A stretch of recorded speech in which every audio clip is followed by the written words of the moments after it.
একটি 4তলা বিল্ডিং এ বিধ্বংসী আগুন। ঘটনাস্থলে দমকলের 6টি ইঞ্জিন। স্থানীয় সূত্রে জানা গেছে ওই বাড়িটিতে নিচের তলা থেকে উপর তলা পর্যন্ত রয়েছে জুতোর গোডাউন। একই সাথে থাকেন বাড়ির মালিক, তার স্ত্রী এবং কন্যাকে নিয়ে, এবং বাড়ির ছাদের উপরে রয়েছে মোবাইলের টাওয়ার। পারিবারিক সূত্রে জানা গেছে অনুমান শর্ট সার্কিট থেকে এই ঘটনা, যদিও আগুন লাগার সঠিক কারণ এখনো জানা যায়নি। ঘটনার জেরে প্রচণ্ড ধোঁয়ায় বাড়ির মালিক আটকে পড়ে বাড়ির ভেতরেই। স্থানীয় বাসিন্দা এবং দমকলের প্রচেষ্টায় মালিককে প্রায় 2 ঘন্টা পর জানলার গ্রিল ভেঙে মইয়ের সাহায্যে উদ্ধার করা হয়। কালো ধোঁয়ায় ছেয়ে যায় এলাকা। আশপাশের বাড়ির লোকজনকে নিরাপদ দূরত্বে সরিয়ে দেওয়া হয়। কোটি টাকার উপর ক্ষতি বলে জানান মালকিন। অসুস্থ 3 জন, যার মধ্যে রয়েছে বাড়ির মালিক, তার মেয়ে এবং দমকলের এক কর্মী। দমকল কর্মী অসুস্থ হয়ে কালনা মহকুমা হাসপাতালে চিকিৎসাধীন। বাকি 2 জনকে প্রাথমিক চিকিৎসার পর ছেড়ে দেওয়া হয়। জানা গেছে অসুস্থ ওই দমকল কর্মীর নাম ঝন্টু কুমার ঘোষ। তার বাড়ি মগরা এলাকায়। বাঁশবেড়িয়া ফায়ার স্টেশন থেকে এদিন আগুন লাগার ঘটনায় তারা দমকল নিয়ে কালনায় পৌঁছেছিলেন। সকাল থেকে তীব্র গরমে কাজ করার সময় ধোঁয়ার মতো অসুস্থ হয়ে পড়েন তিনি। তড়িঘড়ি তাকে বেলা 1টা নাগাদ কালনা মহকুমা হাসপাতালে চিকিৎসার জন্য নিয়ে আসা হয়। বর্তমানে সেখানেই তিনি রয়েছেন চিকিৎসাধীন। ঘটনা পূর্ব বর্ধমান জেলার কালনা মিউনিসিপ্যালিটির 14 নম্বর ওয়ার্ডের ছোট দেওয়ারির কাছের এলাকার ঘটনা। বেশিরভাগ অংশটা গোডাউন জুতোতে ভর্তি, প্লাস্টিকের জুতো আছে, বিভিন্ন রকম জুতোতে ভর্তি। এবার জুতোতে ভর্তি যেহেতু আগুন নিয়ন্ত্রণ আনতে একটু সমস্যা হচ্ছে। সব থেকে বড় কথা হচ্ছে বাড়িটা একজন যে বাড়ির মালিক তিনি আটকে পড়েছে, এবং আমরা সকলেই প্রতিবেশীদের সকলের সহযোগিতা নিয়ে একসাথে তাকে আমরা উদ্ধার করতে পেরেছি। পাশাপাশি বাড়িগুলো রয়েছে, ঠিক আছে, সেখানে আগুন ধরেছে এরকম পরিমাণে পাশের বাড়িতে ছড়িয়ে পড়ার তো সম্ভাবনা একটা ছিলই। যেহেতু বলছেন গোডাউন, তাহলে সেখানে কোনো ফায়ারের ব্যবস্থা ছিল না? এদের ব্যবসাটা আজকেকার নয়, এদের ব্যবসাটা হচ্ছে আমরা যতদূর জানি এদের বাপ দাদাদের ব্যবসা, দীর্ঘ বহু বছর পুরো ব্যবসা। বা যদি ফায়ার ব্রিগেডের ফায়ার হিসেবে পরিকাঠামো সব ছিল, এবং সেই ব্যবসাটা আজকেকার নয়। ওদের ব্যবসা আমি যতদূর জানি বিগত 50 বছর পুরো হতে পারে। বলছি যে ধোঁয়ার কারণে আশেপাশে বাড়ির লোককে কি সরিয়ে দেওয়া হয়েছে? হ্যাঁ, সমস্ত বাড়ির লোকজনদের সরিয়ে দেওয়া হয়েছে এবং তাদেরকে নিরাপদ জায়গায় আমাদের নিয়ে যাওয়ার ব্যবস্থা করতে। জানা গেছে 4তলা বাড়ির মালিক আব্দুল কাদের। বাড়িতে তিনি স্ত্রী ও মেয়েকে নিয়ে বসবাস করেন। একই সাথে ওই বাড়িতেই নিচের থেকে ওপর পর্যন্ত রয়েছে জুতোর গোডাউন। জানা গেছে তিনি একটি নামকরা জুতো কোম্পানির স্টকিস্ট, আর বাড়িতেই তিনি গোডাউন করেছিলেন। এটা তাদের পুরনো ব্যবসা। প্রায় 50 বছর ধরে তাদের জুতোর এই কারবার। কাদেরের বাড়ি এটা অজন্তা জুতোর, এটা স্টকিস্ট। এটা গোডাউন করেছে গোটা বাড়িটা, বিলাসবহুল বাড়ি হবে, গোটা বাড়িটা সিঁড়ি সরকারি জুতোর গোডাউন। কি কারণে আগুন লেগেছে এখনো জানা যাচ্ছে না। যে কারণে হোক সকাল 6:30টার সময়তেই নজরে পড়ে, এবং সঙ্গে সঙ্গে ফোন করে এবং কালনা ফায়ার সার্ভিস চলে আসে, ইলেকট্রিকের লোক চলে আসে, ওরা লাইনটা অফ করে দেয়। আর ফায়ার সার্ভিসের কালনা থেকে 3টে ইঞ্জিন কাজ শুরু করবে। ওরা যখন ওদের স্টকের যে ওয়াটারটা থাকে সেটা খুব তাড়াতাড়ি পুড়ে যায়, তখন এখানে ওই শ্যামরাই পুকুর থেকে পাম্প চালিয়ে এটা নেওয়াতে চেষ্টা করে। কিন্তু এত বেশি পরিমাণ কার্যবস্তু আছে যে এদের মাত্র একটা ইঞ্জিন দিয়ে হয় না, তখন কাটোয়া থেকে বর্ধমান থেকে আরো 2টো ইঞ্জিন আসে। যে ভদ্রলোক মেন অফ করতে নাকি 3 তলা উঠেছে, কে আর নামতে পারে। কি নাম আপনার? আমার নাম তাপস সরকার। বাড়ির মালকিন কি জানাচ্ছেন শুনবো। অনেকই এবার ফেলবো, এবার আবার ভেতরে ঢুকাবো, বার করবো। আর আমাদের জুতো তো প্রচুর, 1 থেকে 4 তলা পর্যন্ত জুতো। তো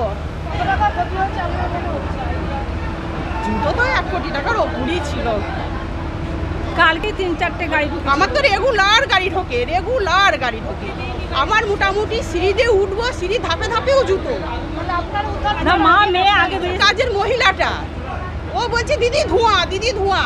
ওর ধোঁয়া শুনে আমি আর ওর ধোঁয়া দেখাবার দিয়ে আমি মেয়েটাকে জায়গা থেকে, যেহেতু আমার মেয়েটা ঘুমোয় অনেক রাত পর্যন্ত পরে, মেয়েটা যেহেতু ঘুমোয় বলে ওকে আমি আগে ফার্স্ট জায়গা থেকে গেছি। আর ওর ঘরে এসি চলছে, ওইটা তো আগে আগুন লাগবে। হ্যাঁ, আর আমি ভোরেই উঠি, আমি নিচেই নামি না। আমাদের চিল্লাতে দাদা উঠে পড়েছে, দিয়ে দাদা ও 3 তলা কাঁচ খুলতে গেছে, আমি যখন ধোঁয়ায় আটকে গেছে, ও আর দেখতে পাইনি, আসতে পারিনি। ওকে তো গ্রিল ভেঙে মই দিয়ে ওকে নামানো হয়েছে। আগুন এখনো নিভাতে পারিনি, প্রচুর জুতো, কি করে আগুন নেভাবে। আঞ্জুয়ারা মিয়া। চিকিৎসা করে নিয়ে আসা হলো, পাশের বাড়িতে রেস্টে আছে, মেয়ে বাবা রেস্টে আছে।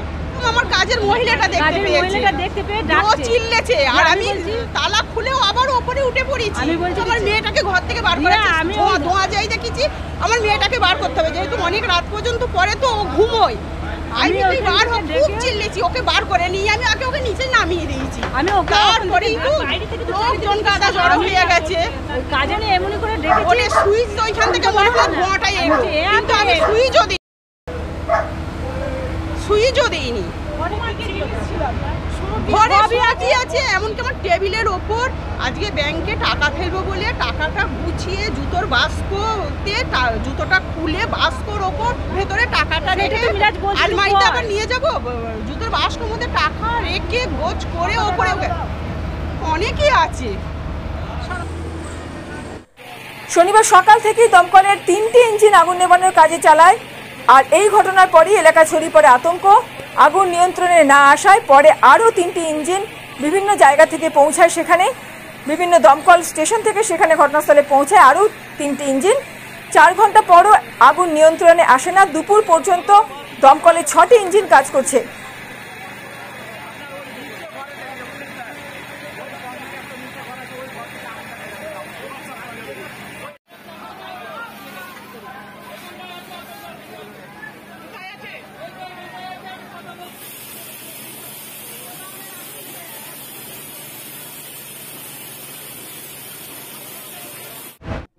সেটা এখনো পর্যন্ত বোঝা যাচ্ছে না, কারণ যেখানে যে আগুন লেগেছে এটা আপনারাও দেখছেন, আমরাও দেখছি কিভাবে আগুনটা লেগেছে, কারণে আগুনটা লেগেছে এখনো বলা যাবে না।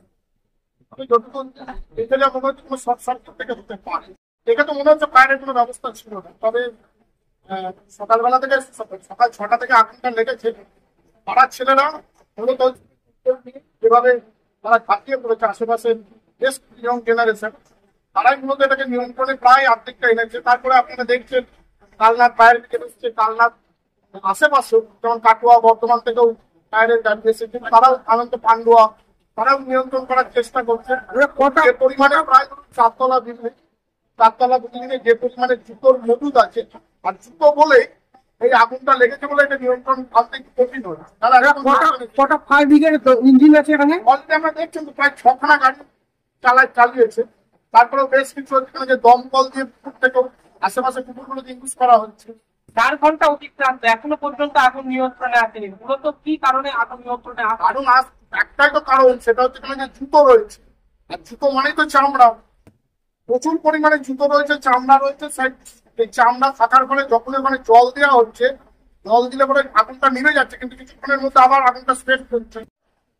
এটা সকাল থেকে এই এলাকার ছেলেরা এবং বাড়ির মহিলারা, আশেপাশের বাড়ির প্রত্যেকেই যেভাবে নিজেদের জীবন ঝুঁকি নিয়ে ঝাঁপিয়ে পড়েছে, তাহলে এক কথায় তাদের অতুলনীয়। শুধুমাত্র ধন্যবাদ দিলে তাদেরকে খাটো করা হবে। এরপর